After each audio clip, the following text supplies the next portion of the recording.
So ಈ ಕುರಿಗಾರರಿಗೆ ಕಳ್ತನ ಮಾಡಿಬಿಡ್ತಾರೆ ಪಾಪ ರಾತ್ರಿ ಹೊತ್ತು. ಬೆಳಿಗ್ಗೆಯಿಂದ ಸಾಯಂಕಾಲದವರೆಗೂ ಕುರಿ ಕಾಯ್ಕೊಂಡಿರ್ತಾರೆ. ನಿದ್ದೆ ಮಾಡಲೇಬೇಕಾಗತ್ತಲ್ಲ. ಅವ್ರ ಕಳ್ಳರುಗಳು ಅಲ್ಲಿ ಬಂದು ಬಿದ್ದು ಕುರಿಗಳನ್ನ ಕದ್ಕೊ ಹೋಗೋದು ಮಾಡೋದು ಇವೆಲ್ಲ ಮಾಡ್ತಾರೆ. ಮೇಕೆಗಳನ್ನ ಕದ್ಕೊ ಹೋಗೋದು ಮಾಡ್ತಾರೆ. ಅದಕ್ಕೆ ಅವ್ರಿಗೆಲ್ಲರಿಗೂ ಡಿಸಿಗಳಿಗೆಲ್ಲ ಸ್ಟ್ರಿಕ್ಟ್ ಇನ್ಸ್ಟ್ರಕ್ಷನ್ಸ್ ಕೊಟ್ಟಿದ್ದೀನಿ. ಅವ್ರಿಗೆಲ್ಲ ಇನ್ನೇನೇ ಕೊಟ್ಟಿತ್ತು, ನಿಲ್ಲಿಸ್ಬಿಟ್ಟಿದ್ರು. ಗನ್ ಲೈಸೆನ್ಸ್ ಕೊಡಬೇಕು. ಗನ್ಗಳು ತಗೊಳ್ಳಿಕ್ಕೆ ಇಟ್ಕೊಳ್ಳಿಕ್ಕೆ ಗನ್ ಲೈಸೆನ್ಸನ್ನು ಕೊಡಬೇಕು.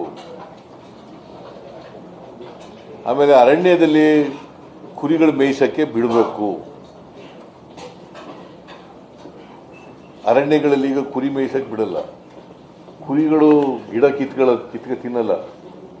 ಅವು ಯಾವಾಗಲೂ ಬಕ್ಕಂಡು ಮೇಯೋದು.